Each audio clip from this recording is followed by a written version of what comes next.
Bonjour, je m'appelle Danilo Gargiulo, je suis coach en gestion du temps et productivité. Dans cette vidéo, je vais vous parler de comment faire face à la procrastination.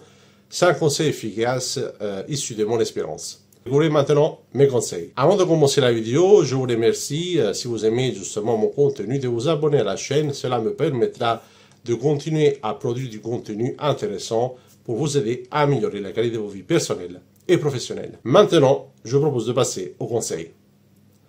Le premier conseil consiste à identifier la raison qui vous conduit à procrastiner. Il peut s'agir de plusieurs facteurs, par exemple, tout simplement le fait de ne pas aimer effectuer une tâche, si la tâche est trop pénible, si la tâche, par exemple, est trop difficile, ou également si quelque part le fait de poser une action, justement, c'est lié un peu à une peur. Le fait de ne pas poser une action, c'est lié à une peur, et donc on a peur consciemment ou inconsciemment, quand on pose une action dans une direction donnée, justement, on aura des conséquences négatives. Donc, c'est très important d'identifier qu'est-ce qui vous empêche d'avancer. Ça, c'est la première étape pour commencer justement à surmonter la procrastination. Le deuxième conseil consiste à identifier si cette tâche est effectivement importante pour vous.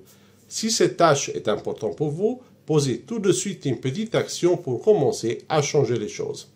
Si la tâche, au contraire, est une tâche qui n'est pas importante, qui n'est pas urgente, et que vous pouvez éventuellement reporter, vous pouvez soit la reporter, ou par exemple l'éliminer s'il n'est pas important du tout, ou encore la déléguer à une autre personne. Le troisième conseil consiste à identifier votre stratégie de procrastination. Il s'agit justement de votre façon de penser, il s'agit également de vos croyances, de comment vous évaluez une situation. Tout ça, ça va mettre en place une certaine stratégie, une certaine structure, un ordre dans vos comportements et dans vos pensées. Et justement, en modifiant justement ces aspects-là, vous serez en mesure de réduire la procrastination. Le quatrième conseil consiste à identifier quelles sont vos ressources et quels sont justement les obstacles à l'exécution d'un comportement donné. Donc, il est important d'identifier qu'est-ce qui peut faciliter la mise en place d'un comportement donné pour éliminer ou réduire la procrastination. Également, c'est très important de comprendre quels sont vos blocages, qu'est-ce qui peut justement vous bloquer dans l'exécution d'une tâche donnée. Le cinquième conseil consiste tout simplement à augmenter, à créer de nouvelles ressources qui vous permettent justement de réduire la procrastination.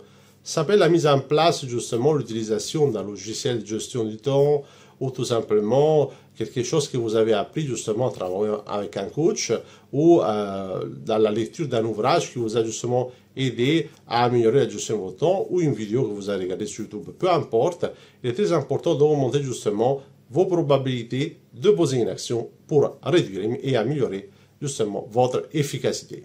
Je vous remercie d'avoir regardé cette vidéo. Je vous conseille de regarder les autres vidéos qui s'affichent ici et sur ma chaîne YouTube. Et je vous dis à la prochaine vidéo sur le site internationalcoachingsolutions.fr.